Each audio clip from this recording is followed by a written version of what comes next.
Mani fikrimcha to'lashligi kerak. Chunki mana biz o'qituvchimiz, biz juda ham kam oylik olamiz, lekin soliq to'laymiz. Ular biz oladigan oyligini o'sha bir kunda olishadi. To'g'rimi? Bir kunda olishadi. To'lash kerak. San'atkorlar ham soliq berish kerak deb o'ylayman men.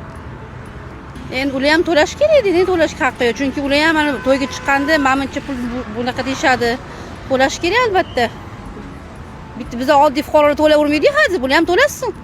Hop, menimcha san'atkorlar to'lashi shart emas, chunki ularni shu o'zini ijodi, hammani o'zining tirikchiligi bo'lganda, ularning ham tirikchiligi, endi ularni ham ishlayotgan puliga ko'z olaytirish noto'g'ri bo'ladi deb o'ylayman.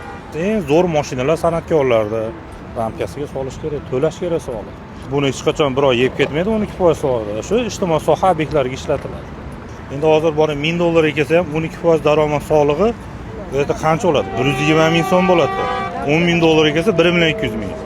1,2 million to'lasa hech qanaqa naborot O'zbekistonning byudjetiga yaxshi.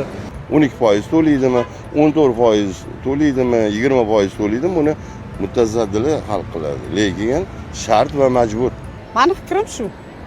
Hamma qatori. Ular ham xalq xizmatida, ular ham to'lash kerakdir-da. Men o'ylashim bo'yicha ular ham xalq qatori soliq to'lashi kerak. Lekin ular o'z rostdan ham soliq to'layotgan-ku, yangi qonun bo'yicha o'sha xalq to'yidan soliq olinadigan ma'lum bir qism bo'yicha. Menimcha 12% yetilmayotgan qismini o'sha yerdan olib olishsa kerak. San'atkorlar ham soliq to'lashi kerak deb o'ylayman. Bu meni fikrim. Mana biz davlat ishida ishlaymiz, to'laymiz. Shundoq ham olib qolishadi, bizdan so'ramay. Ular ham to'lashga asosli, ular bizdan ko'p topishadi. Davlatda ham o'zining hisob-kitoblari bor.